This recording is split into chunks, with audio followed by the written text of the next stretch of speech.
ምንጊዜም ሚዲያ የዕለቱ ጉዳይ ከመጽሐፍት ገበታ ከአድማጮች መድረክ መስታወት የቅዳሜ ወጎችና የተወልደ እንግዳ መደበኛ ዝግጅቶቻችን ናቸው። 703 475 6309 ስልካችን ምንጊዜም media@gmail.com የኢሜል አድራሻችን ነው። ሰብስክራይብ በማድረግ ቤተሰብ ይሁኑ። ምንጊዜም ኢትዮጵያ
ሰላም ጤና ይስጥልን ተመልካቾቻችን እንደምንሰነበታችሁ። ይህ ከምንጊዜም ሚዲያ ልዩ ዝግጅታችን ነው። በዛሬ ልዩ ዝግጅታችን ከሜጀር ጄኔራል መርዳሳ ሌሊሳ ታሪክና የጦር ሜዳ ውሎ ጋር ቆይታ ይኖረናል። አብራችሁን ቆዩ። ለጥያቄዎቼ መጀመሪያ እንዲሆኑ ከያስኳቸው ነጥቦች መካከል እርስዎ በበለጠ ያብራሩታል ብዬ ተስፋ አደርጋለሁ። በሰሜን ኢትዮጵያ ከነበረው የሰራዊታችን ክፍሎች መካከል በተለይ አራቱ ተራራ ክፍለ ጦሮች በጉልህ ይጠቀሳሉ። 18ኛ፣ 19ኛ፣ 21 እና 22። ከነዚህ ክፍሎች መካከል ደግሞ ሜጀር ጄኔራል መርዳሳ ሌሊሳ የመሰረቱት ያቋቋሙት በአዛዥነትም ከ4 ዓመት በላይ ያገለገሉበት ከ1972 እስከ 1976 ያገለገሉበት ይህ ክፍል ሲቋቋም ምን ይዘት ነበረው? ተያያዥ ውጊያ ውሎችን ቀጥዬ እመጣለሁ። እስኪ ደግሞ ስለዚህ እናውራ። ወደ አስመራ የገባሁት በሁለት ጊዜ 3 ጊዜ ነው።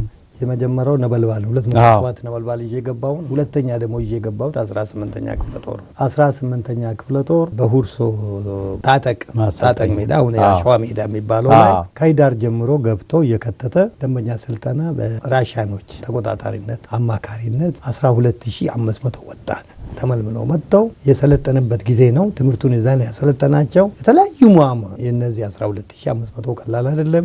ሁለት ተራራ ክፍለ ጦር ነው የገባ ነው 18 እና 19 ፕሮጀክት 72 ተብሎ እዛ ደግሞ የሚያስተዳድረው ታጠቅ ጦር አዛዥ ብርጌድ ጀነራል አሁን ሞቷል በመፈንቅለ መንግስት ጊዜ አፈወርቅ ወልደ ሚካኤል ብርጌድ ጀነራል እሳቸው ነበሩ። በእሳቸው ስር ደግሞ የኛ ሁለቱ ተራራ ክፍለ ጦሮች የየክፍለ ጦራችን ስናሰለጥን ስናስተምር አማካሪዎቻችን ጋራ እስከ መጋቢት 3 ቀን ድረስ እስከ ሚያዝያ 3 ቀን ታስተምረን መጋቢት 3 ላይ ያንን እዛ ያለውን ስልጠና ጨርሰን የበረሃ ውጊያ የአየር ጸባዩ ሙቀታማ ወደ ሆነ ሁርሶ ወረዳ ሄደን እንደገና ደግሞ ከሚያዝያ 3 እስከ ሰኔ 18 እዛ ልምምድ ሄደን መጨረሻ ሰኔ 26 ወደ ሰሜን ኢትዮጵያ ወደ ትግራይ ጦሩን እየተነቃንቄ እዛ ገባሁ። ትግራይ በገባሁበት ጊዜ ወደ ውጊያ መስመር የገባ ነው ናሴ 13 ቀን። እንዳጋጣሚ ክፍለ ጦሬ በሁለት ግንባር ነው የተሰለፈው።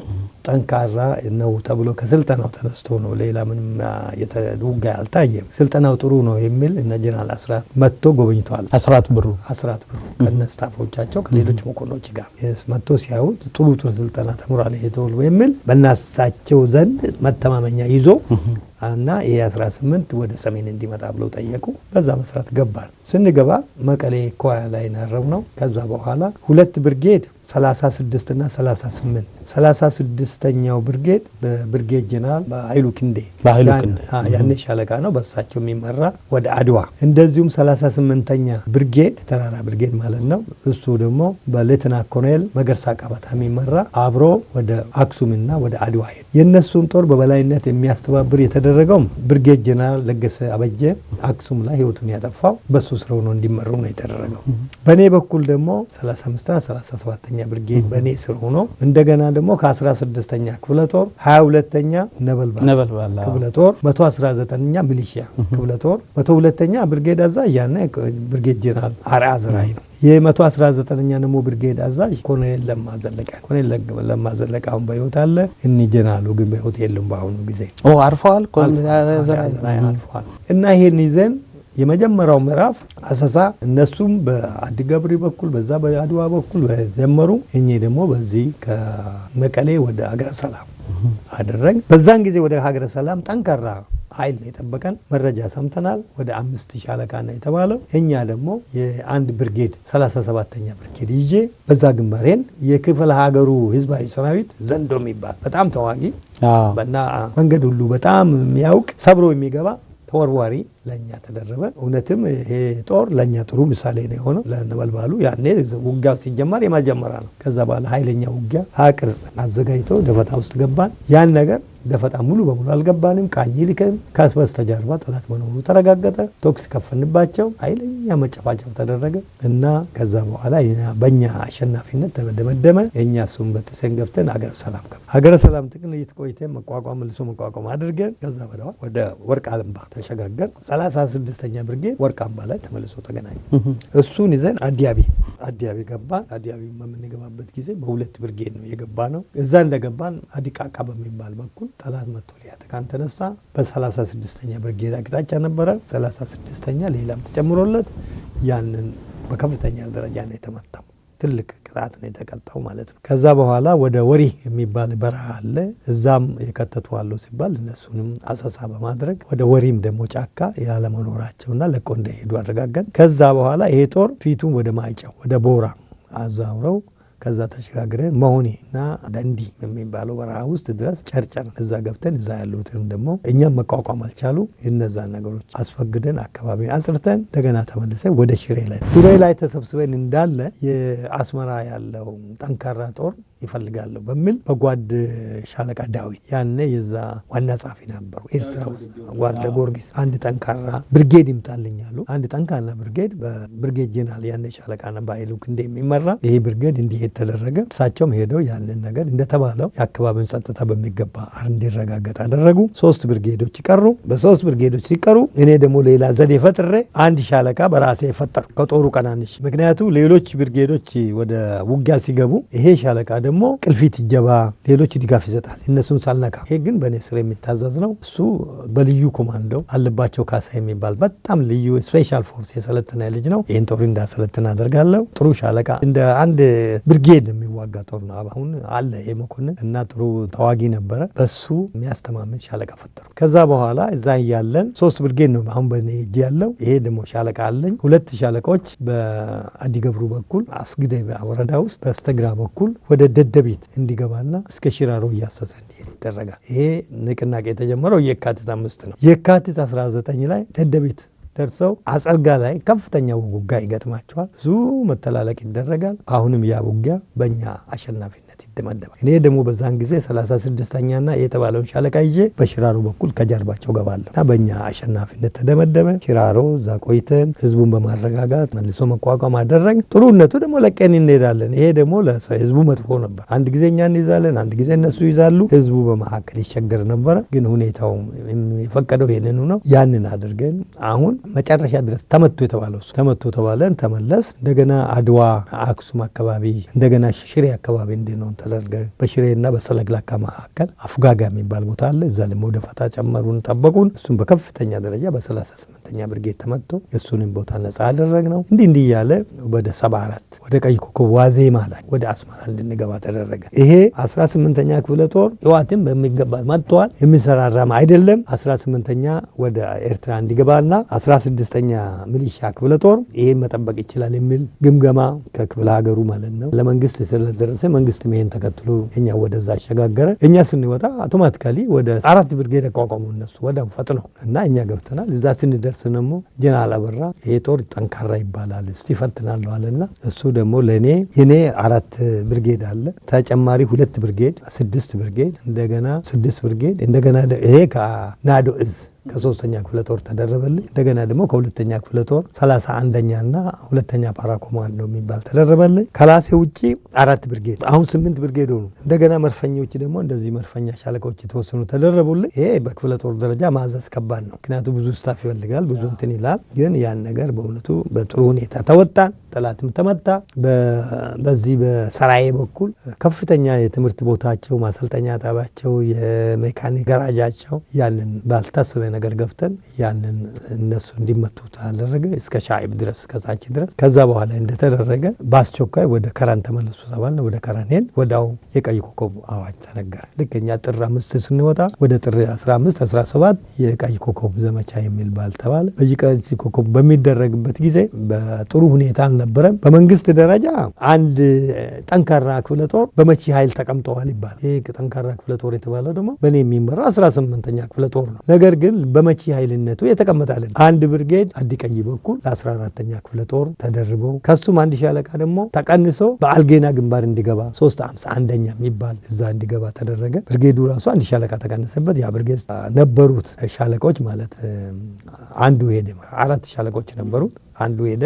እንደገና ደግሞ በብርጌድ ጀነራል አሁን ያኔ ሻለቃ ነው በኃይሉ ክንዴ የሚመራው አንድ ብርጌድ ደግሞ ከሀጋስ ጀምሮ እስከ አንገርኒ ድረስ ጀነራል ቁምላቸው ደጀኔ በዘመተበት ከርከባት ጀርባ መንገድ እንዲወጥርና የእደላ መስመሩ እንዲጠብቅ በዛ በኩል እንዲዘረጋና እንዲጠብቅ ተደረገ። 37ኛ ደግሞ በኮሎኔል ገዛኝ ታረቀኝ የሚመራ ኮሎኔል ገዛኝ ታረቀኝ በጣም ጎበዝ ሰው ነው። በሱ የሚመራ ለሁለተኛ ክፍለ ጦር ተደርቦ ከነበጅና ጀነራል ቁምላቸው ደጀኔ ስር እንዲተላለፍ ተደረገ። አሁን የቀራኝ አንድ ብርጌድ ነው። ያ ብርጌድ ደግሞ የከረን ከተማንና የኤላብሬድ መከላከል ውጊያ ቦታ እንዲይዝ ተደረገ። እኔ በዛን ጊዜ የቀራኝ ያለን የቃኝ ሻምበልና ይሄ ያቋቋሙት ገስጥ ሻለቃ ነው። ገስጥ ሻለቃ ኮማንዶ ጨርሶ ወደ ሄሊቦርን የተሸጋገረ ስልጠናን በከፍተኛ ደረጃ ያደገ ነበር። ይሄ ያለ ናዶ ግንባር በጀነራል ውበቱ ጸጋይ የሚመራ ናዶ ነው። በከርከበት የሚመራው በጀነራል ቁምላቸው ደጀኔ ነው። በአልጌና ያለው ጦር ደግሞ በሜጀር ጀነራል አበራ አበበ የሚመራ ነው። በእነዚህ በኩል ለጀነራል አበራ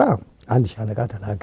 ለቁምላቸው ደጀኔ ደግሞ አንድ ብርጌድ ተላከ። ሌላው ደግሞ መኪት የሚባለው ሜጀር ጀነራል አብዱላይ በዴ የሚመራ ደግሞ እሱም አንድ ብርጌድ በአዲ ቀይ በኩል እንዲሄድ ተደረገለት። በኔ እጅ ያለው 38ኛ ብርጌድና ይሄ ገስ ሻለቃ ነው። በመካከል በናዶ ግንባር 2 ክፍለ ጦሮች በአንድ ጊዜ ይመታሉ። 3ኛ አንበሳ ክፍለ ጦር ተመቶ የክፍለ ጦሩ አዛዥ ኮሎኔል ተሻገር ሪማ እዛ ላይ ሞቱ። በዚህ በኩል ደግሞ የ17ኛ ሚሊሻ ብርጌድ ሚሊሻ ክፍለ ጦር አዛዥ ደግሞ እና ኮሎኔል መኮንን ወልዴ እሳቸውም ተመተው ሞቱ። ኤታ ማጆራቸውም አሁን ብርጌድ ጀነራል ሰብስቤ ንጋቱ እሳቸውም ቆሰሉ። አሁን የናደው እዝ ተናጋ። በዚህን ጊዜ በአስቸኳይ ግባ ተብሎ አንድ ሻለቃና አንድ ቃኝ ሻምበል ይዤ የካቲት 16 ቀን አፋቤት ደረስኩ። አፋቤት ኤክሲ ግንባር ገባሁ። እነሱን አስመስዬ ጥሩ ጦር የሚመስል በጣም ሰፊ አስመስዬ በሌሊት ተነቃንቀው ያንን ግንባር ሸፍኖ ጦሩ እንዲያድር አደረግኩ። በ17 በአንድ ብርጌድ ጀነራል በኃይሉ ክንዴ የሚመራ ጠዋት ገባልኝ። ተከትሎ 38ኛ ገባልኝ። ቆይቶ ደግሞ 35ኛ ተጠቃለለ ገባል። በዚህን ጊዜ ነው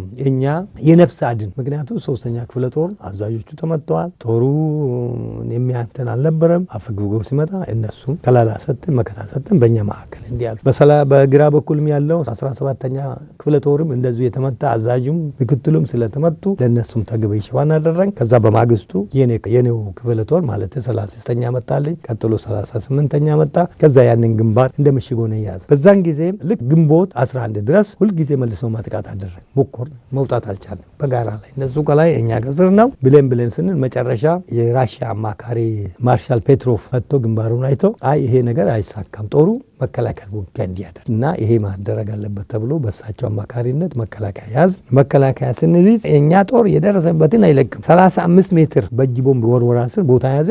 አልለቀቀም፣ አይለቁም። እዛ ሲይዙ 222 ቀን እዛ መከላከያ ስናደርግ ቆየ።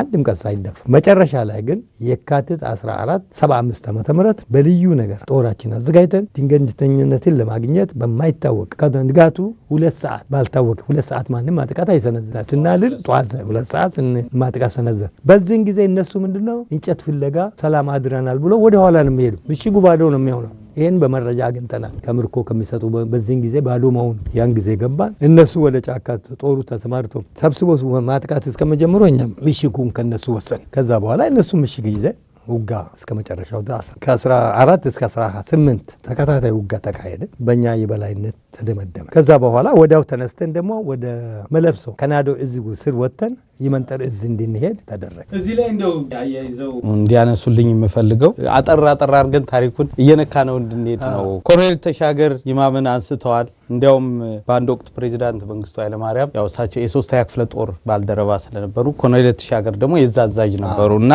ያኔ ገስት ጦር ጎንደር አካባቢ ያልኩት ቦታ ሄዶ እኚህ በዛ በገብሬ ሲሰው እና ለኮሎኔል ተሻገር አንድ ያሏቸው ነገር እንደነበር ታሪክ የሚያውቁ ሰዎች የሰማሁት ነገር አለ። ኮሎኔል ተሻገርም በዛ በገብርኤል ግራዝማች አድማሱ በላይ ያንድ አካባቢ ወይም ጋይንት የሚባል ቦታ ተወላጆች ናቸው። አሁን ሶስታችሁም በተለያየ ዓላማ ተሰልፋችሁ ነው። ግማሾቻችሁ ኮሎኔልና አቶ በዛብህ ለአብዮቱ ትሞታላችሁ፣ እኛኛው ደግሞ አብዮቱን ይወጋሉ ብለው ያነሱት ነገር ነበር። ከዚሁ ጋር ያይጄ ላነሳ የፈለኩት 18ኛን ካቋቋሙት ውስጥ አንዱ ነው። የተለያዩ ነገሮችን በማደራጀት በመዋጋት ብቻ ሳይሆን በማደራጀትም አቅም እንዳለውት ከታሪኮት መረዳች ይያለው በኋላ መመጣበት ነገር ይኖራል። ይሄን 18ኛ ክፍለ ጦርን ከማደራጀት አልፎ ሰኔ 1 1975 በ30 ደቂቃ የተፈለገውን ግዳጅ ተወጣችሁ ድል አድርጋችሁ ነበር። እሱን ታሪክ ያወሩኝ። በጣም ይገርማል። በዛ ግንባር ከናቅፋይ በስተጀርባ ልንገባ ነበር። ግዳጅ ተሰጠን። 3ኛ ክፍለ ጦር ከኔ በስተግራ እኔ ወደ ቀኝ ሁለታችንም ግብግብ ተሰጠን። የራሳችን እኔ ግንቦት 13 አንድ ግብ እንዲይዛ መጀመሪያ ተሰጠ። ያን ግብ ለመያዝ አልቻልንም። የመጀመሪያው ብርጌድ ገባ። ብዙ መስዋዕትነት ከፈለ። ልክ እንደዚህ ነው። ሰዎቹ ማዶ ነው ያሉት። እዚህ ሲገባ እዚህ መቱታል። ብዙ ጉዳት ደረሰ። ያን ብርጌድ ያስወጣውና ሌላ ብርጌድ ጀመረ። እሱም ተመታ። 3ኛ ማስገባው። እሱም ተመታ። 4ኛ ተመታ። ከዛ በኋላ አይ ጀነራል ረጋሳ ጂማ የእዛችን አዛዥ ናቸው። ጌታዬ እኔ በነገ ቀን ጀነራል ኃይለ ጊዮርጊስ አማካሪዎቹ ፓይሌቶቹ ቢያንስ 3 ፓይሌት መርፈኛ አስተካሾች እንዲይዘው እንዲመጡልኝ ያለዛ እኔ ይሄን ቦታውን እለቃለሁ አልኩ። ምን ነው አሉ። አይ ይሄው ነው። ወደ ላይ ያሰማሉ፣ ይደነግጣሉ። ጀነራል ኃይለ ጊዮርጊስ አማካሪዎቹን ይዘው አየር ኃይል ተዋጊዎቹን 3 ይዘው መርፈኛ አማካሪ ይመጣል። ምንድነው ለምን ጠራሉ? ይሄው ይሄን ግባ ጥቃችኋል። ብዙ መስዋዕትነት ከፍ ግንቦት 23 ጀመረ 24 25 26 ድረስ ቦታውን ያለ ብዙ መስዋዕትነት ከፍለናል። እኔ ስለዚህ ይሄን ቦታ በቀን ማጥቃሳም በሌሊት ነው ማጠቃ። ይሄን እንድትፈቅዱልኝ። ይሄን ሳጠቃ ግን አየር ኃይል የት እንደሚመታልን በንጋቱ ሲነጋ ቦታውን ምልክት አድርጎ በካርታ ይት ለሱ እኛ ኮዱን ብቻ ነው የምንነግረው። እሱ ስራውን አውቆ ስራውን እንዲሰራ። መድፈኛ ደግሞ እኛ ልምምድ እስከምናደርግ ድረስ ማታ ሁል ጊዜ ልክ ማጥቃት እንደምንዘረዝር አስመስሎ ለተከታታይ 4 ቀን ቦታውን እንዲደበድብ ይደረግልን። በተረፈ ቀለብ፣ ጥይት፣ ሁሉም ነገር ተዘጋጅቶ እንዲሟላልን። ይሄ ከተደረገ ይህን ቦታ ለመያዝ እችላለሁ ብዬ ገምታለሁ አልኳቸው። በአንድ ክፍለ ጦር ሌሊት ማጥቃት ሌሊት ነው የተለመደው። የሌሊት ማጥቃት የምንባለው ሲነጋ ወደ ይሄ ማታ በ1 ሰዓት በ1 ሰዓት ነው ማጠቃው ብያቸዋል። ማታ ነው ቀኑን አልነገርኳቸው። ማታ ነው ማጠቃው ብያ። እንዴት እንደዚህ ታስባለህ? በቃ ይሄው ነው እንዴ ጦሩ እኮ እርስ በርሱ እንዴ ማሰልጥናላ ምን ታለ ምን ብቃት አለው አሰልጥናላ።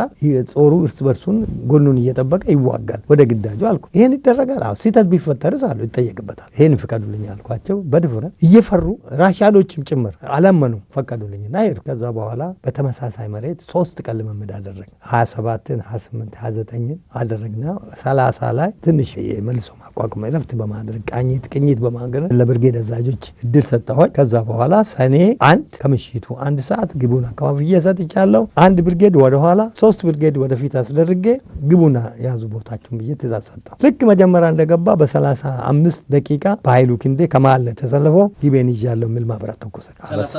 36ኛ ልክ በ2 ደቂቃ ልዩነት ደግሞ 38ኛ ተኮሰ። ግቤን ይዣለሁ አለ። አሁን 37ኛ በስተግራ በኩል አንድ ለካ የአካለ ጉዳተኞች አካል ጉዳተኞች ሻዕቢያ አስቀምጦ ምንም አላነቃንቅም ይላል። ሰውየው ጎበዝ ነው። አሁንም በህይወት አለ። ኮሎኔል ገዛኝ ታረቀኝ ነው። በጣም ጠንካራ ልጅ ነው። መሬቱን በሚገባ የሚያውቅ ነው። ያንንትን ጀግና ነው፣ ጎበዝ ነው ይላል አቃቶ። ኋላ እኔ 1 ሻለቃ ሳዘጋጅ ለክፍለ ጦሬ ለብርጌዶች ደግሞ አንዳንድ ሻምበል አዘጋጁ ብያለሁ። ለሄድኳርተሮቹ አዘጋጁ ለክፉ ቀን የምትጠቀሙት ብያለሁ። እሱ አለው። ኋላ በጣም እኮ ደከመኝ አልቻልኩም። ምንድነው ልዩ እንትን የለህም እንዴ ለምን አትልክም? ከጃርባ ይሻልና ነቃና ያንን ላክ። ጃርባውን ዞሮ 1 ሰዓት ባልፈጀ ጊዜ ያንን ደረሰበትና ድራሹን አጣ። ያንን ማጥቃት በሩ ተከፈተ። ቦታውን ያዝ። እሱ ውጊያ ላይ ቆየ። ከዛ በኋላ ሶስታችንም ያዝ። በጣም ደስ አለን። መንግስትም ደስ አለው። ራሻኖቹ በጣም ደስ አለ። ፔትሮቭ ሞስኮ ሆኖ እንትኑ ተላክለት መረጃ እንትን እና ለክፍለ ጦሩ አዛዥና ፖለቲካ ኃላፊው እንኳን ደስ አላችሁ በሉልን አለ። መልእክቱ ደረሰን። ያኔ አማካሪ ነበር። አማካሪዎቹ ነበሩን። እንደዛ ነው ያዝነው። የሌሊት ማጥቃት በኢትዮጵያ ውስጥ እንደዚህ አይነት ተደርጎ አያውቅም። የመጀመሪያ 18ኛ ነው። በኋላ ላይ እርስዎ ክፍለ ጦሩን ከለቀቁ በኋላ ጀነራል በኃይሉ ክንዴ የክፍለ ጦሩ አዛዥ ሆኑ መሰለኝ። በኋላ ላይ ቆይቶ እኔ እንደለቀቅኩ ብርጌድ ጀነራል አለማየሁ አዳሙ ያስረከቡት። አለማየሁ አዳሙ አካዳሚ 3ኛ ኮርስ ነው። በኃይሉ ክንዴ ደግሞ አካዳሚ 7ኛ ኮርስ ነው። ግን በኃይሉ በኋላ ላይ እሳቸው ሆኖ እሱን ለማንሳት ፈልጌ ነው። በጣም የሚገርመው በዚህ ጀግንነታችሁ ምናልባት በኢትዮጵያ ሰራዊት ታሪክ ጀግና ተዋጊዎች የተለያየ ሽልማት ይደረግላቸዋል፣ የተለመደ ነው። በክፍለ ጦር ደረጃ ግን ልዩ ተሸላሚ አድርገውታል 18ኛ ክፍለ ጦርን። እንዲያው ጳጉሜ 5 1975 ዓ.ም የላቀ ሜዳይ ተሸላሚ ሆነ። እስቲ ያንን ታሪክ ያወሩኝ። ቀኑ እንደዚህ ነበር። እኔ እንዳጋጣሚ የእናቴ ሐምሌ 3 ህይወቷ ያልፋል። እኔ አልሰማሁም። እኛ ውጊያ ላይ ነበርን ያን ጊዜ እና ያንን ውጊያ እንደገና ሌላ ውጊያ ገጥሞ ምን ብለን ጨርሰን ወደ ናሴ መጨረሻ ላይ ጠላት ማጥቃት ጀምሮ ጠላትንም መተን ወደ መለብሶ መረጋገጫ ምክንያቱ ያንን ድል ያደገኘ ነው። ዋናው ነገር ላንሳልህና በከፍተኛ መስዋዕትነት የያዝነውን ቦታ ሰኔ 17 ሊቀቁና እናንተ ትኩስ ምግብ ለመብላት ወደ ኋላ ሄዱ ብሎ 40 ኪሎ ሜትር ወደ ኋላ ወስዶን አቋቋሙ። ለምን እዚሁ እኛ እንድንበላ ከተፈለገ እዚሁ ነው። አይ ውሃ ማለት ትታጠባላችሁ እዛ ደግሞ በቶክስ ስር ሆኖ ምንድነው ሰራዊቱ በቂ ረፍት አገኘም እና ከውጊያ መስመር ርቆ ቦታ እንዲይዝ አለ። ሶስተኛም እኛም ወጣ ብለን ያንን ያዝ ከፍተኛ ቦታ ካዝን በኋላ በእኛ እግር የገባው 2 ክፍለ ጦር ነው። እኛም 2 ክፍለ ጦር ነው የወጣው። የኔን ክፍለ ጦር ቦታ የለወጠው 15ኛ እግረኛ ሻለቃ ማን ነው ክፍለ ጦር የእንትናን ደግሞ የ3ኛ ክፍለ ጦር ቦታ የለወጠው ደግሞ 2ኛ እግረኛ ክፍለ ጦር ነው። በዚህ ነው የተለወጠው። አሁን በዚህ እንዳለን ልክ ሰኔ 17 ከኛም ቦታ ተረከቡ። ሰኔ 29 ሻዕቢያ መልሶ ማጥቃት ያደርግና 40 ኪሎ ሜትር ወደ ኋላ ይገባ። ያ የለገኛ መጣ ነው። ከዛ ይደርሰናል። ደግሞ ጦሩ ትኩስ ምግብ እንዲበላ ተደርጎ ነበር። ጊር ገብተን እነ በኃይሉ ክንዴ ከብት አስገዝቶ ስጋ ታርዶ ጉድ እያሉ ነበር። ጦሩ ገና አልበላም። ከዛ በኋላ ያው ጦራችን ካሉበት ያ ምግብ ትሎ ወደ ውጊያ መስመር እንዲገባ አደረግ። በኃይሉ ክንዴ ይዞ ከጫካ ከዛ መጣ። ሌላ መጣ። ግብ ታያል። ተለይም ከሐምሌ 3 ጀምሮ እስከ ሐምሌ 17 10 11 ላይ ከፍተኛ ውጊያ ተካሄደ። መጨረሻ ሐምሌ 10 ቀን ኃይለኛ የሆነ ዝናብ ይጀምራል። ምንም መቆም የሌለው ይቀጠቅጠናል። እነሱንም እኛንም እኔ ያኔ ብሮንካይት ያኔ የያዘኝ እና ከዛ በኋላ ውጋ ጸጥ የለም በቃ ተኩስ አቁም እንደማለት ነው።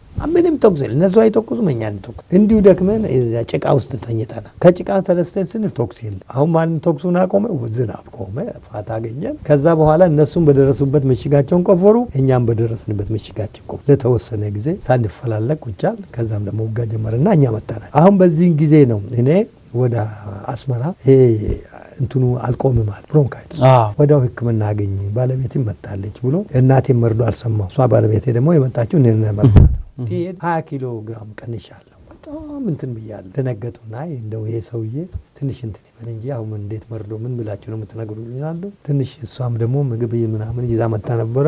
የአበሻ ምግብ ጎንፎው ምኑም መብላት ይጀምራል። ትንሽ እንደቆየው ደግሞ ውጋ ተጀመረና መርዳት ተዘጋጅ ይላሉ። አሁንም የእናቴን ሳይረዱ እንደ አጋጣሚ ጀነራል እንትን አለማየሁ አዳሙ ነበር። አዳሙ በጣም ጎበዝ ልጅ ነው። እንደገና ያን ጠላት መጥቶ እንዲመለስ ተደረገ። እኔም እንዲቆይ ተደረገ። ከዛ በኋላ ባለቤቴ ከኔ ጋር ቆይታ ሰውነቴም ተመልሶ እናቴንም ተረድቼ ያው መሄድ አይቻልም። እሷ ስትመለስ እኔ ወደ ጦር ሄዳለሁ ስል ቀኑ አርብ ነው አስታውሳለሁ። አርብ ነው ጳጉሜ 5 ነው። እኔ ወደ ጦር ሰፈር ተመልሼ አለማየሁ አዳሙ ነው አዛ ምክትሉ እና ይሁዳና መጣው ብዬ አንድ 3 ሳምንት ነው እንደዚህ ቆይቼ መጣ። ሲመጣ እንደ ጀነራል ረጋሳ እግዚአብሔር እንኳን ያጽናል ማለት እና ስለናቴ የተወሰኑ ሰዎች አብሮ ይመጣሉ እና ወደ ምሽት ነው። ምክንያቱም ከመሸ በኋላ ነው እንቅስቃሴ የምናደርገው። ጠላት አለና በቅርብ ጊዜ እየተጫወን ለስላሳ መጠጥ አለ። ለስላሳ መጠጥ ተከፍቶ ሻይም ተበልቶ እየተጫወን እያለ ቶክስ ይከፈታል። ምንድነው ብለን ሆይ ስንል ቶክሱ ሰማይ ላይ ነው። እንዲህ ስናየው 18 የሚለውን ነገር በጥይት ሰማይ ላይ እየጻፉ ናቸው ልጆቹ። እኔን ደግሞ ሆ ብሎ እንደገና መጥቶ ያንሶኝ ሰማይ እንዲህ ያሉ እንትን ይላሉ። ምን እንደሆነ ማለት ነው። ከምሽቱ 1 ሰዓት በኋላ ምንድነው ስል ይሄው እኛ ሰራዊታችን የላቀ ጦር ሜዳ ጀብዱ ተሸላሚ ሆነ። እርሶም ብርጌድ ጀነራል ሆኑ። ካድሬውም አብይ የሚባል ልጅ እሱም ሻለቃ ሆነ። እንደዚህ ሆነ ያሉ ኮሎኔል ነበሩ በወቅቱ። እኔ ኮሎኔል ነበሩ። አሁን የሙሉ ኮሎኔልነት በተሾምኩ 1 አመት ከ6 ወር ነው ማረጉ እና በጣም ማመን የማይቻል። ከዛ በኋላ እሱም የኮርሴ ነው ተሾመ። የማታ ምስክር ይባላል። እኔም ተሾምኩ። ከዛ በኋላ መስከረም 15 ጀነራል ኃይለ ጊዮርጊስ ሲመጡ ማዕረጋችን አለበሱ እና አርማ ያለበትን ሰንደቅ ዓላማ ለኔ ያስረከቡ። ተረከብኳቸው። ከዛ ለእያንዳንዳችን ያመዳላ ያለበት ለ112 ነው የተፈቀደው። እኔ ደግሞ በሱ በጣም ተጠቀም። ቆስሎ ከጎርዲ ወጣቱ ሰዎች ለደማችሁን ያፈሰሳችሁበት ብዬ የሞቱትን ለወራሾቻቸው እንዲሄድ እና ልጃችሁ እንደዚህ ሆኖ መስዋዕትነት የከፈሉ ለምናውቀው ለቤተሰቦቻቸው እንዲደርስ አደረገ። በህይወትም ያሉ ቆስሎ የወጡትም ሁሉ አደረገ። አሁን ያን በጣም ሰው እስካሁን ድረስ ያን አርማ በጣም ነው የሚወደው። ልዩ እንትን ፍቅር ያሳድሮብን ትልቅ ታሪክ ነው። ምክንያቱም የመሰረቱት ክፍለ ጦር ነው።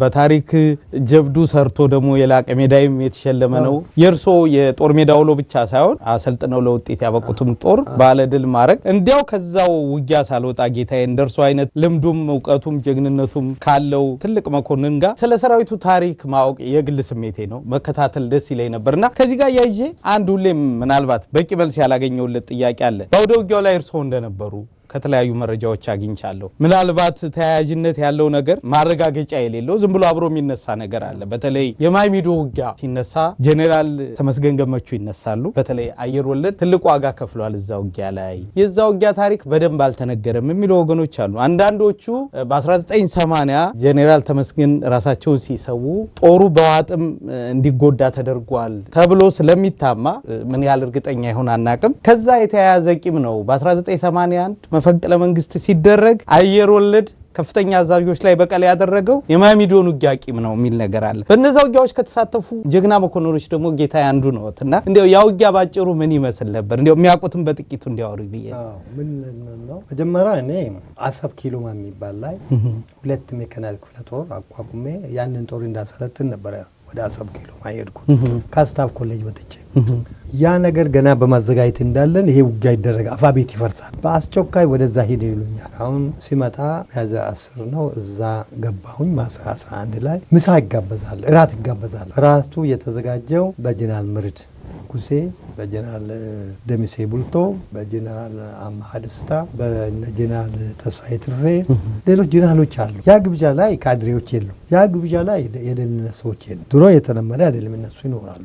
የግድ ነው አይደረግም። አሁን ውስኪ እንትና አድሚራል ተስፋዬ ብርሃኑ ሪዳ አድሚራል የባህር ኃይል አዛዥ ግብዣው ሲደረግ ጥሬ ስጋ ከድሬዳዋ በጀነራል አማሃ ደስታ፣ እንጀራና ልዩ ልዩ ቅመማ ቅመሞች ማጣፈጫዎች ደግሞ በጀነራል ኃይሉ ገብረ ሚካኤል የምትሩ አዛዥ፣ በሶስቱ የኃይል አዛዦች ቅንብር ነው ግብዣው ተዘጋጀ። አሁን ግብዣ ሲዘጋጅና ተሰልፈን ስንጫወት ለየት ያለ ጨዋታ ተጀመረ። ጀነራል መኮንኖቹ ከነ ጀነራል ደምሴ ከነ ጀነራል መርድ ተጀመረና ማዕረግ መናቅ መጣ። እኛ አሁን እውነት ጀነራል ነን፣ ይሄን ጨርሌ ደልድረን አሁን ጀነራል ነን፣ አንተ ጀነራል ነህ፣ ምን መልስ እንሰጣለን? ምን እንደሆነ አልናቁ ማለት ማመጡ። እናንተን ነው የሚሏችሁ ወይስ እርስ በርስ? እርስ በርስ። እኔስ ጀነራል ነኝ፣ ጀነራል መርድም ጀነራል ነው። ዝም ብሎ እኮ እንደው ይጫወትብናል እሱን ማለት ነው። ከዛ የጅቡቲ ይነሳ። ጅቡቲ ቺፍ ኦፍ ስታፉ የሚኖርበት በከተማ ውስጥ ልዩ ቤት አለ። ባህር ዳርቻ ደግሞ የሚሸራሸርበት የሚያርፍበት እንግዶቹን የሚቀበል ጌስት ሃውስ የራሱ አለው።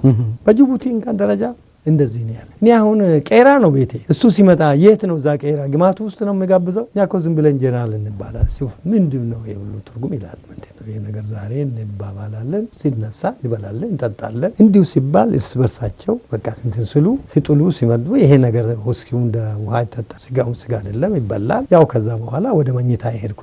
ሆቴል ነው ያረፉት። ጠዋት ይጠራና ፔትሮፍ የሚባል ሌላ ሰው ነው፣ የስመ ሞክሼ ነው፣ ጀነራል ነው፣ ማርሻል ነው ማለት ነው። የ70 ዓመት ሽማግሌ ነው። እሱን ምጽዋ ውሰድና እዛ ያለውን ታንከኞች ይጎበኛል። ቀይ ባህርንም ለመዋኘት ያስባል። እሱን እንዲዋኝ አንተ ከሱ አንተ ረዳት ሆነ ወስድ ያስጎበኝ ብሎ ታዘዛል። እሺ ብዬ ይዣቸው ይላል። ሄዱ። እዛ ዋናም ዋኙ እንደተባለውም ታንከኛ ስልጠናም ጀነራል ዋሱን ነበሩ። በደንብ አዩ፣ አደን ጥሩ ነው ያሉ። ከዛ ምግሳቸውን በሉና አሁን ስሉ መርዳሳ አንተ እዛው ቀርተ ገተ ላይ ሆነ እዛ ያለውን ጦር እንድታስተባብርና የምጽዋ መንገድ አስተማማኝ እንዲሆን አድርግ። ጦሩ እኮ የለኝም ባዶ እጄን ነው። ከማን ጋር እንደዚህ ጀነራል ገብረ መድህን አለ፣ ከሱ የተወሰነ ሰው ይመደብልሃል፣ አንተ እዛ ስር ከሱ ጋር እየተነጋገረ እሱም ጀነራል ነው፣ የ606 ምክትል አዛዥ ነው። እኔ ደግሞ በተጨማሪ እሱ ላይ ሲጀመር ምንድን ነው የምሰራው? እሺ አልኩና መቼም ካላይ ሲያዙ ታዛለ። እንዲህ ስናደርግ ይሄ አሁን ግንቦት 13 ነው ይሄ ትእዛዝ የደረሰኝ ስልስል ቆየሁኝ። ጠላትም ይመጣል፣ እንመታለን፣ እንላለን። እንደዚህ እየቆየ የምጽዋ መንገድ ሳይደፈር እናቆያለን። ግንቦት 3 ቀን ሻዕቢያ በከረን ግንባር ማጥቃት ትዘነዝራለች። በዛ ግንባር ያኔ አስተባባሪ ወይም አዛዡ ጀነራል ሁሴን አህመድ ልክ ሻዕቢያ መጣ እንደዚህ ትታረቅ በከፍተኛ ደረጃ ይመጣል። ብዙ ጉዳት ይደርስና ሻዕቢያ ወደ ኋላ ፈገፍጋ። ይሄ ፔትሮፍ እና ጀነራል መርድ ይሄ እሱ ከዚህ ካገኘ እኛ ደግሞ አንድ ኃይል አዘጋጅተን በሚአሚዶ በኩል በሻዕብ በኩል ወደ አልፋቤት ሄዶ አልፋቤት መልሶ እንዲይዝ ማደራጃት አለብን ይላሉ። እሺ ተብሎ እነሱ ያቅዱና ለኔ ትእዛዝ ይደርሰኛል። አንተ የምስራቅ ግብረ ኃይል አዛዥ፣ ያንተ ምክትል ደግሞ ብርጌድ ጀነራል ጥላሁን ክፍሌ ነው ተማልኮ የነበረው። ስለሳቸው መመጣለሁ። ይሄን ይጨርሱና ጥያቄ አለኝ። እንትኑ ያንተ ዘመቻ መኮንን ደግሞ ብርጌድ ጀነራል ካሳይ ጨመዳ እንትን እንደገራ ከዛ ካሳይም ይመጣል። አሁን ክፍለ ጦር ያኔ ሲመድቡልኝ አንደኛ አየር ወለድ ክፍለ ጦር፣ ሁለተኛ 10ኛ ክፍለ ጦር፣ ሶስተኛ 9ኛ ክፍለ ጦር እነዚህ በግንባር የሚዋጉ ሆነው 22ኛ ደግሞ በቀምጫው በኩል በግራ ጎናችን የሚጠብቅ ነው ተብሎ ነው የተላከ። አሁን እዛ ሲደርስ አንደኛ አየር ወለድም ሙሉ 4ቱን ብርጌዶች ይዞ አልመጣም። አንዱን ወደ ከራን ኤላብዴል ላይ ጥሎ ይመጣል። 3 ብርጌዶቹን ይዞ ይመጣል። እንደገና 9ኛ የተባለው 9ኛ ደግሞ በማጮ ላይ ህዋት አንድ ክፍለ ጦር አንደኛ ክፍለ ጦር ስትመጣ እሱ ደግሞ ቶሎ ብሎ ወደ ማጮ እንዲሄድ ይደረጋል። 9ኛ 10ኛ ደግሞ ለኔ ይመጣል የተባለው አንድ ብርጌድ ይመጣና 3ቱ ዛቃ ይቀር። አሁን ማን ይሆናል? አንድ ብርጌድና 102 3 ብርጌድ ይዘው ከዛ በኋላ ግፊቱ ደግሞ በኃይል እንዲሄድ ቶሎ ብላችሁ እንደ ጠላት መልሶ መቋቋም ካደረጋችሁ ድረሳችሁ ምት የሚል ነው። አሁን ይሄ ፔትሮፍ የተባለው ሰውዬ ነው። ይሄ ወደ ግንቦት 9 ተገናኝተን መስገን መጣ። ሻዕብ ላይ ተገናኘን። ጀነራል ተመስገን ያኔ ጀነራል ደምሴ ከጀነራል ውበቱ ጸጋዬ ለመረከብ ገና ለማቋቋም ውበቱም እዛ አለ፣ እሳቸውም ደግሞ መጥቶ አለ። አሁን በዚህ ሽግግር ጊዜ ነው። አሁን ደግሞ ጀነራል መርድ እና ተስፋዬ ነው በቃ ይሄንን የሚያዘው። ይሄ ጦር ሲታዘዝ ከጀነራል መርድ እና ከተስፋዬ ትርፌ በስተቀር ማንም አያውቅም። ዘማቻዎቹ አያውቁም፣ መረጃዎቹ አያውቁም። እንትን ሎጂስቲክ ድጋፍ ይሰጣለሁ የሚለው ደግሞ 2 ሄሊኮፕተር ይዟል ማርሻሉ። እኔ ነኝ ውሃ ማቀርበው ለነዚህ ጦር ብለዋል በራሱ ሄሊኮፕተር። በዚህ ምንም ነገር ባልተመቻቸ ድረስ ውጋ ግቡ እንላለን። አሁን ግንቦት 11 ቀን እኔ ጦሬ በቂ ውሃ የለውም፣ በቂ ጥይት የለውም፣ በቂ ዝግጅት የለውም። ይህን ጦር እኔ እንዴት ይዤ ዋጋለሁ ይላል እና እኔ ብሎ ለእኔ ያመለክታል፣ እኔም ለበላይ ያመለክታል። ኑና ሁኔታውን ይውለት ለመሄድ አልቻለም ይላል። አሁን ሲል ብርጌድ ጀነራል ተመስገን ገመቹ ጌታዬ ይሄ ጦር በቂ ጥይት የለንም፣ ቀለብም የለንም። በተለይ ውሃ የሚያቀርብልን አመቺ ሁኔታ የለም። አሁን ሄሊኮፕተር ይመጣል የተባለው ሄሊኮፕተር አንድ ቦታ ነው፣ እኛ ሰፊ ቦታ ነው። ያ የደረሰለት ጦር ነው ጠጥቶ የሚሞተው እና ይህ አስተማማኝ ስለሆነ አስተማማኝ ጥይትና የቀለብ የውሃ ይደራ ይመቻችልን። ያለዛ ውድቀቱ በጣም ከፍተኛ ይሆናል፣ ጦሩም ያልቃል። በጣም መጥፎ ሁኔታ ነው ይላል። ያን ጊዜ ተነስቶ ማርሻሉ ፈርተ ነው አለ። እዚህም ተኝተ ውሃ የለም፣ ቀለብ የለም፣ ሁሉም ነገር የለም። ስትሄድም እንደዚሁ ቀለብ የለም። ስለዚህ እዚህ ተኝተ ከምትሞት በፍርሃት ወደፊት እየተነቃና እየተዋጋ ብትሞት ይሻላል። ያለዛ አንገትህን በዚህ ሳይሆን በዚህ የመንግስቱ ኃይለማርያም ሴፍ ያርዳል ይላል። አሁን ስል አሁን የአራቱም አዛዦች አሉ። ምድር ጦር አዛዥ፣ የአየር ኃይል አዛዥ፣ የባህር አዛዥ፣ በተጨማሪ ጀነራል መሪድ ቺፍ ኦፍ ስታፍ ዋል አሁን ምንም ሳይናገሩ ይቀራል። ይህንን ስል በቃ ጀነራል መሪድ በቃ ሰምታል አይደለም በዚሁ መሰል ፈጽም ይላል። በእውነት እስከዛሬ ይቆጨኛል። እኔ አሁን ሁሉም ሰዎች ስላልተናገሩ እኔም አንድ ነገር ተሰማና አልተናገርኩ። ግን እውነት ነው እኮ የሰውዬ ምንም ባላደርግ ይህ ሰው ያቀረበው እኮ ጥያቄ ትክክል ነው። ግን አንድም ነገር የተወሰነለት የለምና ጦሩ ላይ ጉዳት ይደርሳል ለምን እንዲሆናል ለማለት እኔም እንደ ፍርሃት ያዘኝ መሰለ መናገር አልቻልኩም። ማንም ሰው አልተናገረም። ደነገጥን። አዎ ምክንያቱ የተሰጠው ውሳኔ ቀላል እና ሁሉም ደግሞ ጸጥ አሉ፣ አብሮ ያሉ ትልልቆቹ ማለት ነው።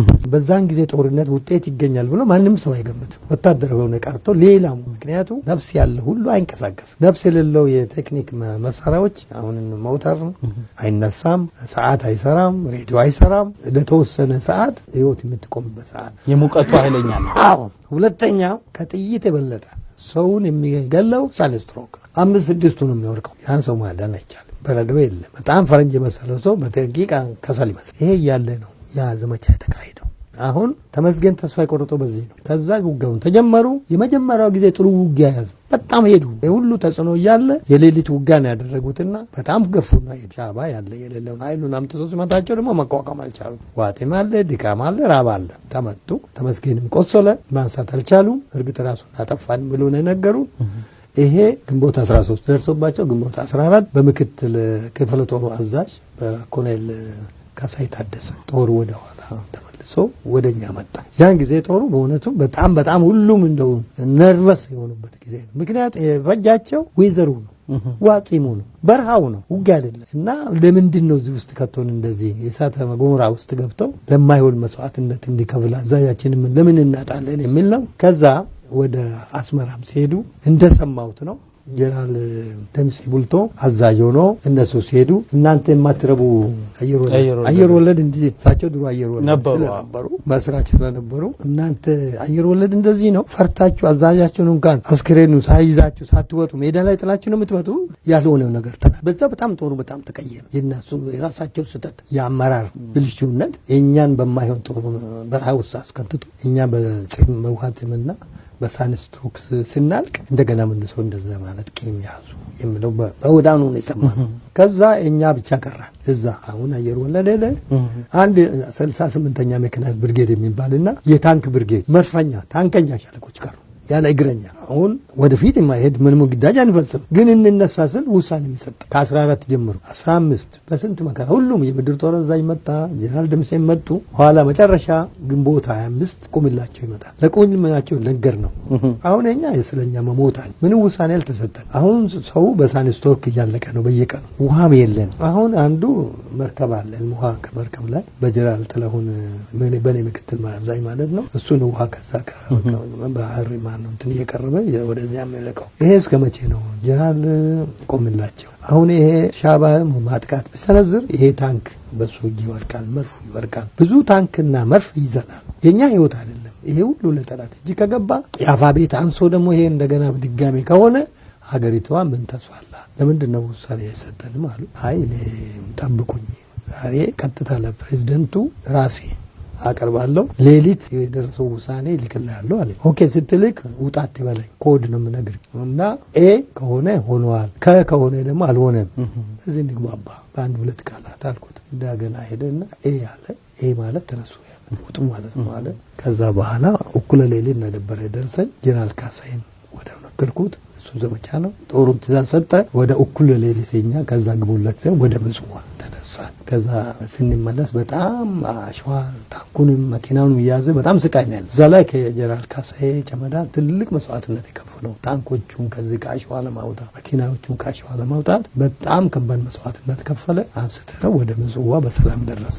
አመሰግናለሁ ጌታዬ። እንዲያው ሰፊ ጊዜ ኖሮን ሁሉንም ብናነሳ ደስ ባለኝ፣ ግን እንዲያው ባለችን ጊዜ የተወሰነ መነሳት አለባቸው ያልኳቸውን እያነሳው ነው። እስኪ ወደ ሌላ አስገራሚ የማደራጀት አቅሞት ደግሞ እንምጣ። የኢትዮጵያ ሰራዊት በተለይ እርስዎ በስፋት ይገልጹታል ብዬ አስባለሁ። ወደ መጨረሻው አካባቢ አዲስ ያወቃቀር ስልት የተከተለበት ጊዜ ነበር። በተለይ ከ3 እስከ 4 የሚጠጉ ክፍለ ጦሮችን ባንድ በማድረግ በኮር የማቋቋም ነገር ተጀምሮ ነበር። ለምሳሌ 601 ቀብሪ ዳህር ነበር፣ 602 ድሬዳዋ ነበር፣ 603 ጎንደር ነበር፣ 604 ሽሬ ነበር፣ 605 ደሴ ነበር። እስቲ እንዲያው ሌላውን ዘርዘር አድርገው ሊነግሩኝ ይችላሉ? እነዚህን ኮሮች በመመስረት ደግሞ የመጀመሪያው ነው።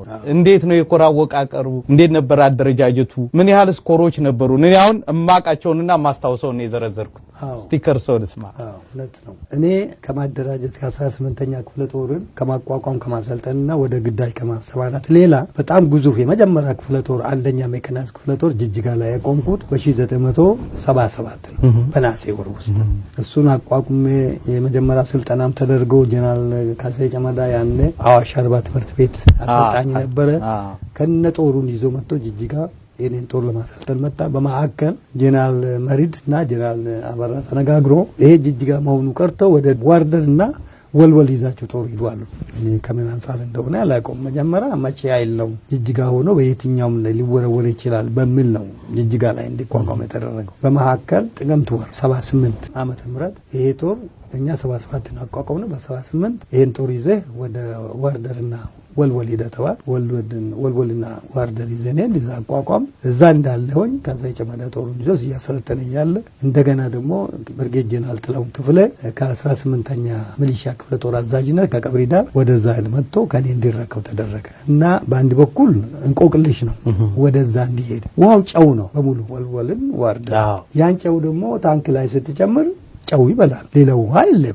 ለምን ተፈለገ? ያ ሁሉ ታንክ ብርጌድ ቀላል ነገር ወደ ሰዓት 118 ታንክ ነው ያለው። መርፎቹ 5000 ሻለቃ መርፍ ነው ያለው። ተሽከርካሪ በጣም ብዙ ነው። ሜካናይዝ ግዙፍ ነው ሜካናይዝ ሲባል እና ይሄ ሲደረግ ምን ማለት ምን እየሰሩ ነው እነዚህ ሰዎች የሚል በእውነቱ ጥሩ ስሜት አይሰማንም ነበር እና በዚህ ምክንያት እኔም ጀነራል ጥላሁን ከኔ ኋላ ከመጣ በኋላ ጥላሁን ክፍለ እሱም ከጀነራል አበራ በዚህ ምክንያት ተጋጭተናል ሁለታችን። ከዛ በኋላ ጅጅጋ ተመልሼ በጅጅጋ ግንባር የዘመቻ ማስተባበር ኃላፊ ሆኜ በዛ በኩል ዘመቻና ትምህርት እንዲማራ ተደረገ። ወዳው ብዙ ሳልክ አንድ ኮር እንዳቋቋም ወደ ቀብሪ ዳር ታዘዙ። ሄድኩና አቋቋምኩ። ጥሩ ሆነ።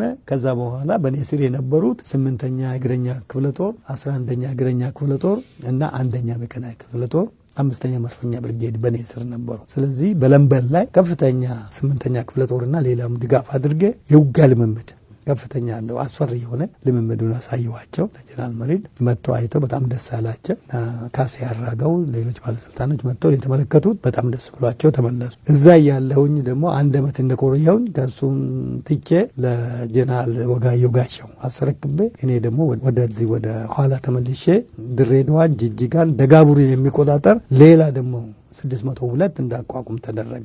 እዛ ያቋቋምኩ ያለው ስታፍ ኮሌጅ እንዲገባ ተደረገ። ስታፍ ኮሌጅ በመማር ያለው እንደገና ደግሞ 2 ሜካናይዝድ ክፍለ ጦሮች 3ኛ ሜካናይዝድ ክፍለ ጦር፣ 4ኛ ሜካናይዝድ ክፍለ ጦር በጀነራል ካሳዬ ጨመዳና በጀነራል ዋሲሁ ንጋቱ የሚመሩ እዛ ተቋቁሞ በኔ በበላይነት እንዲሰለጥኑ እንደገና ደግሞ ማሰልጠኛ ጣቢያ በካሳዬ ፋንታሁን ደግሞ አዋሽ አርባ የነበረው በብርጌድ ጀነራል ኃይሎም ገብረስላሴ ነበር። እሱ መጥቶ እንደዛ እነዚህን እንዲያሰለጥን እኛም ልምምድ እንዳደርግ ተደረገ። ከዛ በኋላ ብርጌዱ ብቁነቱ ሲረጋገጥ ፕሬዚዳንት መንግስቱ እኔ ራሴ ሄጄ ይህን ጦር ብቃቱን አረጋግጣለሁ በሚል ጥር 1971 ዓመተ ምህረት አሰመጡ።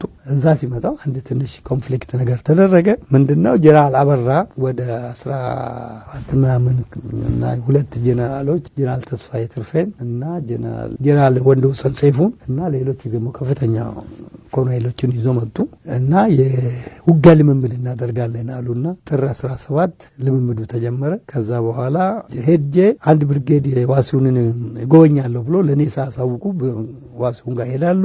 ዋሲሁን ደግሞ ጀነራል መርዳሳ በኩል ካልመጣ እናንተ ጋር እንዴት ተሳሰቀብዬ አንድ ብርጌድ ያሰልፋለሁ አሉ። ተስፋዬን ነው ላኩ። ተስፋዬን ቢላል ራሳቸው እንደገና ጀነራል አበራ ሄዱ። እኔ መርዳሳ አዛዬ ቅርብ እሱ ነው ለሱ ተስጡ በሱ ነው የሚታዘዘው ይልና እምቢ ያላቸዋል። ሐዋላ ተናዶ ይመቱና ለእኔ ዋሲሁንን 200 ብር ቀጥተ ለምድር ተስታው በግልባጭ አሳውቀኛል። ምንድነው ጥፋቱን ንገሩኝና ክሱ ተሞልቶ ከና አደርጋለሁ። ግን መጀመሪያ ደረጃ ምንድነው ጥፋቱ ብዬ ጠይቃለሁ። ባለጌ ነው እኔ አዘዝኩትን አልሰራም ምንድነው እሱ ስል እንዲህ ብዬ እምቢ ብሎኛል። እንደ እና እኔ ያለውን እናንተ ምን ወሰዳችሁ? እዛ ለእኔ ብትያዝጎ ብትሰጡ እኔ ያዛለሁ ነገሩ ተግባራዊ ይሆናል። ሐዋላ እሳቸው አቆሩ። አይ እኔ እሱን ዝም ብዬ መቼም በዚህ ምክንያት አልቀጣም፣ ትክክል ሰራ ብዬ አመሰግናለሁ። ነገር ግን እሱ እኔን ቅጦኛል፣ እኔንም አልቀጡኝም። ከዛ በኋላ ተቆራረቡ። በኋላ 17ን 18ን 19ን እንደው እየተቆራረብን አብረን ማታ እራት እየተጋበዝ 3 ቀን ቆየን። በመጨረሻው በ19 ነገ ፕሬዚዳንት መንግስቱ ኃይለማርያም ይመጣል፣ አንተና ፖለቲካ ኃላፊው ተከትላችሁ ሀሌብ ደሴት ላይ እንቀበላለን አሉ። አሁን ቦታው ይወጠር ይጠበቃል አሉኝ። እንዴ ወታደር ግዳጅ ነው፣ የኔ ስራ ነው፣ የኔን ጦር ለመጎብኘት ነው የሚመጡ። በኤርፖርቱ ላይ ሲወርዱ አደጋ ቢደርስባቸው በመንገድ ላይ መንገድ ቢደርስባቸው ይሄ ነገር አይሆንም አልኩና እኔ ጀነራል ዋሲሁን አንድ ብርጌድ ይዞ የመንገድ ውጠራና የአውሮፕላን ሜዳ እንዲጠብቅ ልልካለሁ። ያኔ እሳቸው ደግሞ ጀነራል አሊ ሀጂ አብዱላሂን የ5ኛ ክፍለ ጦር አዛዥ ነበር። እሱ ጦር ይዞ እዛ እንዲጠበቅ አስደረገ። አሁን ስንሄድ ዋሲሁን በዙ 23 በምናምን ሜዳውን ጠብቋል። አበራ እዛ ሲደርሱ ያብዳሉ። ማን አዘዘ እናንተን ጦር? መርዳሳ ለድሞ ተተረ ምንድነው አንተ ለምንድነው የምታደርገው? እንዴ ይመጣሉ ተባለ። ማስጠበቅ ግዴታዬ ነው። ምን አደረኩት? አንተ እኮ ስልጠና ነው እንጂ ጥበቃ እኮ አንተን አይመለከትም አለ። እንዴ ጥበቃ እኮ ከትምህርቱ አንዱ። ሁለተኛ የሀገር መሪና ሚኒስቴሮችና ጀነራሎች በሚመጡበት ጊዜ እንዴት ያለ ጥበቃ ዝም እላለሁ ሰው ባይነግሩኝ ይላል። ከዛ ያኮርፋሉ። የፊታቸው ጠቆረ። ምን እንደሆነ ያናውቀው። ከዛ ፕሬዚዳንት መጡ። ወደ ገለጻ ሄን ገለጻውን እኛ ነው የምንሰጠው አሉ። አበራ እነሱ በ3 ቀን መጥተው ያንን እኛ 1 ዓመት ከምናምን የሰልጠነው ለመስጠት ጀመሩ። ብዙን አጥጋቢ የሆነ መስጠት ሲያቅታቸው መርዳሳ የለውም ወይ ገለጻ አሉ። አለኝ አልኩ። እኔ ያው የቆየሁበት ስለሆነ ከነስታፎች መጀመሪያ ሐሳቦቼ እንዲገልጹ ከዛ የፖለቲካ ኃላፊ ይናገር እኔ መጨረሻ ላይ መግለጫውን እሰጣለሁ አልኩ። በዛ ሂደት ሄደ። ደስ ብሎኛል። ጥሩ ነው አለ መንግስቱ ተቀበለ። ከዛ ያንን ብርጌድ አንድ ብርጌድ አለው አለ መንግስቱ። አሁን ገና ነው የምንሰማው። አንድ ብርጌድ ቶሎ እንዲሰለፍ ተብሎ ጀነራል ዋሲሁን አንድ ብርጌድ አሰለፈ። ለካ ይቀዳላቸው አንድ ብርጌድ ለማየት። ያን ብርጌድ ለምን እሳቸው ለፈልገው ለብቻ ለማየት እንደፈለጉ አላውቀውም። ሄደን ጎበኘን። ከዛ ደስ ብሎ መንግስቱ ወደ እንትን ሄደ። ጀነራል መርዕድ ቆይቶ መጡ። ሲመጡ ከሰል መስሎ መጡ። ከጀነራል አበራ ጋር በዛ ሙቀት ሄሊኮፕተር ውስጥ ገብተው ወደ 30 ደቂቃ ቆዩ። ሲመጡ በጣም ደክመዋል። ረውሃ ትንሽ ቅመሱ አልኳቸውና ወሰድኩና ሜንስ ቤት ምግብ አበላኋቸው። ምንም ሳይናገሩ ተነስቶ ወደ አሰብ ዘራይ ድረስ ሆስቴል ሄዱ። አበራ በመካከል ስትሮክ ይመታል። ደም ግፊት ነበረበት። ሆስፒታል ይገባል። ጀነራል መርዕድ ብቻውን አላሉ። ይሰማለሁ። መጥቼ ራት አብረን ብላ ፍቀዱልኝ አልኳቸው። ወደ 50 ኪሎ ሜትር ነው አሰብከኛ። እሺ ያለው ፖለቲካ ኃላፊና የተወሰነ ሰው ይዤ ሄድኩ። አብረን ራት ስንበላ አንተና ምንም አንድም ድምጽ የላቸውም። ጀነራል መርዕድ ዝም ነው ያሉ። አይነዋን እንዴት ነው መንግስቱ ጥሩ ነው ያለው ወይ ደስ ብሎታል ወይ ተቀየመ የሚል የለም። ዝም ጸጥ አሉ። ይሄ ነገር ምንድነው ያለው አልና ተመለስ። ከዛ እኔ ወደ ምስራቅ ጀርመን ሄጄ እንዲታከም ቀደም ብሎ በ78 እንዲሄድ የተባለው በ81 እንዲሄድ ተፈቀደልኝ። የሄድኩ ምስራቅ ጀርመን ኋላ መፈንቅለ መንግስት ሲደረግ ነገሩ ይሄ ነው ወይ ያልና በቃ ነገሮች ይታማ ነበር።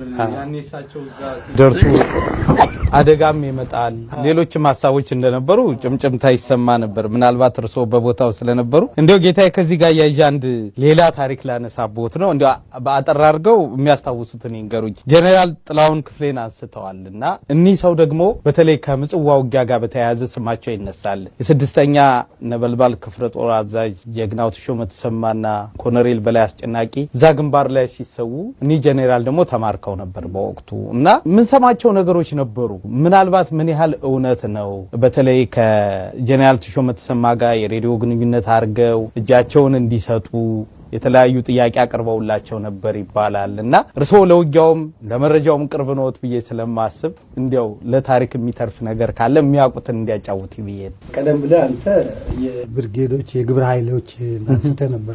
2 ግብረ ኃይሎች በምስራቅ ነው ያሉ፣ 3 4 5 ሁለቱ አንዱ ጎንደር ላይ ነበረ 4 ደግሞ መቀሌ ሽሬ ነበረ 5 ደግሞ ደሴ ነበረ 6 ደግሞ አስመራ 606 ኮር አዛዥ ነበረ ጥላሁን እና እንትና ደግሞ በሱ ስር የ6ኛ ክፍለ ጦር አዛዥ ነበረ አቶ ሹመት ሰማ እርግጥ ውጊያ ውስጥ መቼም መማረክ አለ መሞት አለ መቁሰል አለ ያለ ነገር እሱና የሜካናይዝዱ ክፍለ ጦር አዛዥ አሊ ሀጂ ተማረከ ተማረከ ትልቁ ስህተት ምንድነው በውጊያ ጊዜ ማንደው ማሰል በሬዲዮ ሲያስተላልፉ የነበረው ተሾመን አሳምነው እሱን ቀስቅሶ እጅ ስጥ አንተም እጅ ሰጠ እንተጋጉል ማሞት ለምን ትሞታለህ ስል ተሾመ መልሶ ሰደበው አንተ ምነው ሰደበው እውነት ነው ይሄን እነዚህ አልነበርኩ ያን ጊዜ እኔ አሰብ ኪሎ ማን ያለው ግን ይሄን ሰምቻለሁ ይሄ ሲደረግ መማረክ እንዳለ ነው ይማረካል ሰው ወይም ይሞታል ወይም ይቆስላል ወይም ይማረካል ወይም ሁኔታው አልታወቀ ይባላል ይሄ በዘመቻ ውስጥ ያለ ነው ግን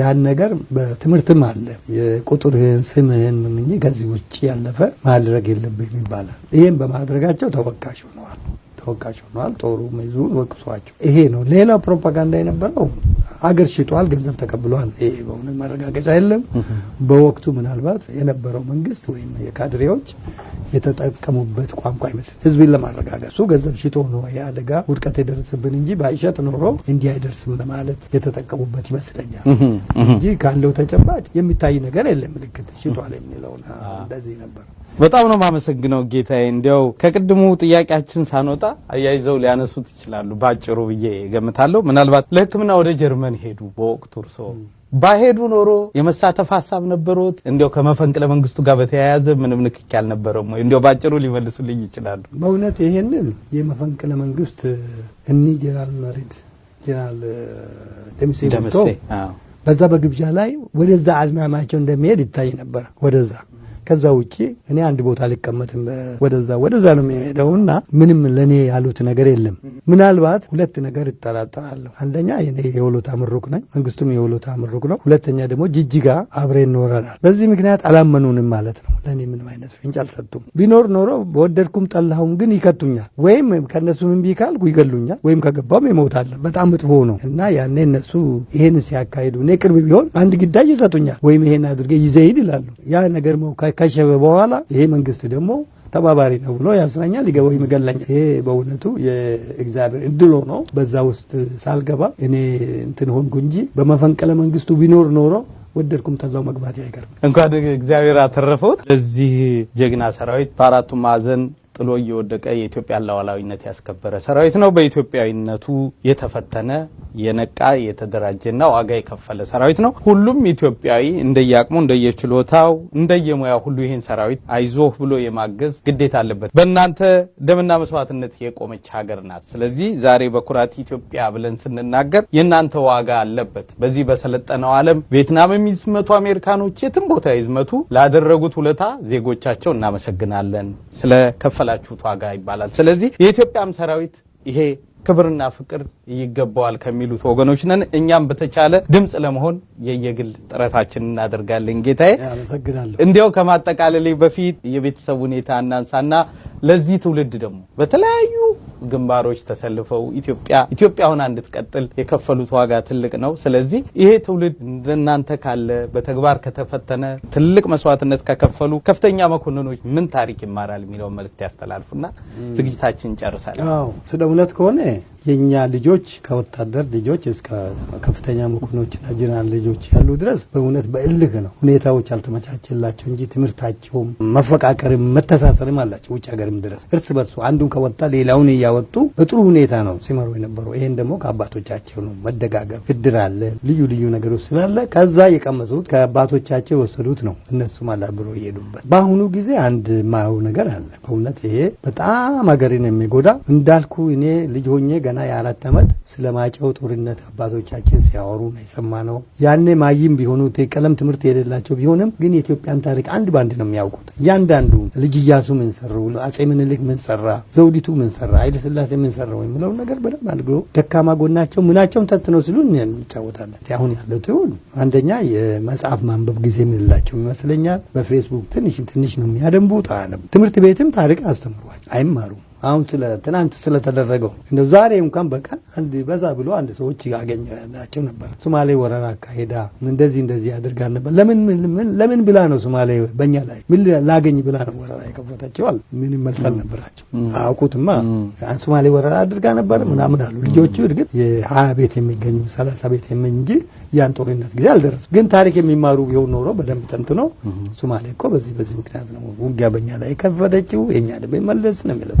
ታሪኩ ጠፍቷል። ሰው ደግሞ ታሪክ ካላወቀ ማንነቱን ካላወቀ በጣም አደጋ ነው። አሁን ትውልደው በአቆራጭ ለማደግ ይፈልግ ሳይሰራ እና አንዱን ጠልፎ በብልጠት ይገለ እኮ ትናንት 5 ዓመት እኮ በፊት ምንም የሌለው ሰውዬ ነው ዛሬ እኮ እንደዛ ደረሰ ይላል። ትንሹ ልጅ ምን ትሆናለህ ሲባል ያንኑ ነገር ነው የሚናገረው እንጂ እኔ ሐኪም ሆኜ ዶክተር ሆኜ ምን ሆኜ የሚለው ነገር ጠፍቷል።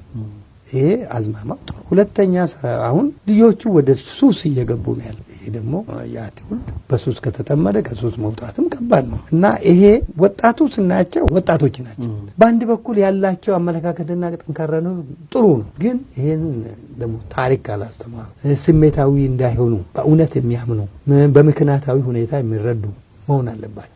ይሄ በአቆራጭ የማደግ ጉዳይ የትም ሀገርን የማሳድግ አለመሆኑ ለፍቶ ሰርቶ ማግኘት እንደሚገባቸው የፈጠራ ፈጥሮ እቺ ችግር ከችግር የምንወጣበትን ካልቀየሱ አሁን ወጣቱ ይሄን ነገር ካላጣ ይሄን ነገር ወደዚህ ካልመሩ ለራሱም አይሆንም ለሀገርም አይሆንም። ጥንካሬ እንዳላቸው ሁሉ ድክመት ጎኗቸው ይሄ ነው። ድክመቱ የመጣው ደግሞ ከትምህርት አደረጃጀት ነው። ትምህርት አልተሰጠም። እኔ ለወጣቱ አንደኛ ነገር ለሚፈጠረው ነገር ስሜታዊ መሆን ህይወቱም እኮ ያለገባ መከፈል የለበት። ለምን ተነስቶ እርስ በርስ መተላለቅ በጣም ከባድ ነው እና ምንድነው ዋይ የሚያጣላ በምን ምክንያት ነው ምን ልንሆን ነው የምንጣለው ማለት አለባቸውና አሁን ለምን የአንድ ሰው ህይወት ያልፋል ያለከቱ ማለት ነው ምክንያት መኖር አለበት።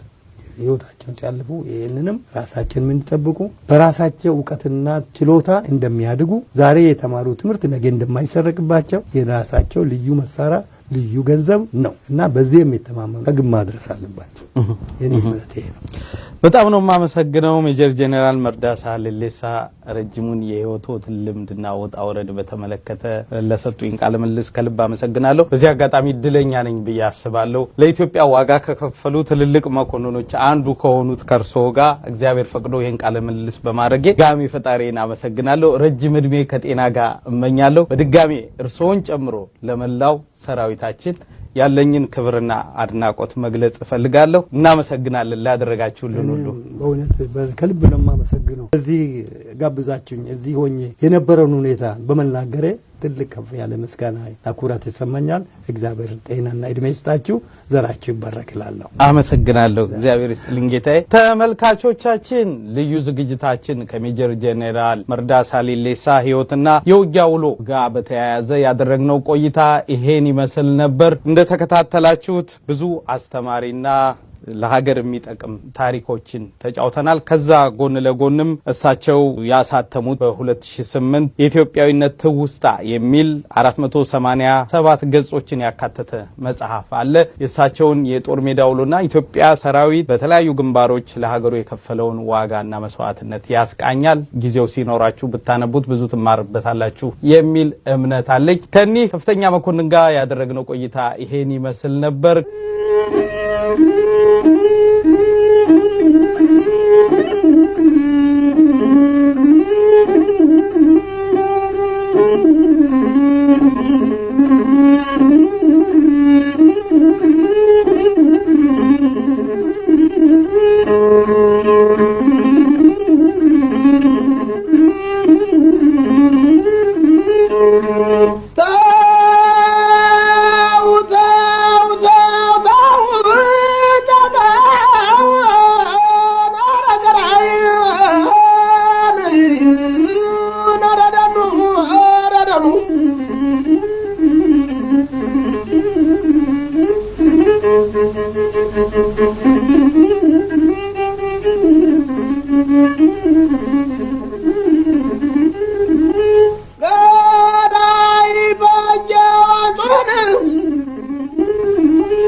ማርቡስ ያጉረ መሪም ማትራጀስ ያጎራ በዛንቲ ተጠምዶ እንደሙ ሲፈላ ቀዩ ሰው ሲጠቁር ጥቁሩ ሰው ሲቀላ እርሳሽ ወልቆ ሲሄድ በሰውየው ቀላ ልብ አይታመንም እንኳን ባልንጀራ